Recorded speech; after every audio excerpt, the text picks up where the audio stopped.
কথা মনে রাখবেন, বড় গাছ নড়ে কম, বড় মাছে কাটা কম। জ্ঞানী লোকের কথা কম, সৎ লোকের সংখ্যা কম। গুণী লোকের কদর কম, রাগী লোকের ধৈর্য কম।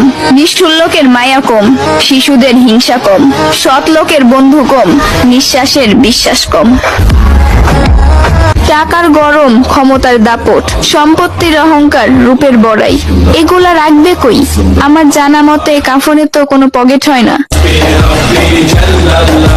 একদিন আফসোস করবেন, জীবন শেষ হয়ে গেল কিন্তু কোনো নেক কাজ করা হলো না।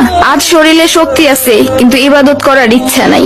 এমন একদিন আসবে সামনে, ইবাদত করার ইচ্ছা হবে কিন্তু শরীরে কোনো শক্তি থাকবে না, একটা সেজদা দেওয়ার ক্ষমতা থাকবে না।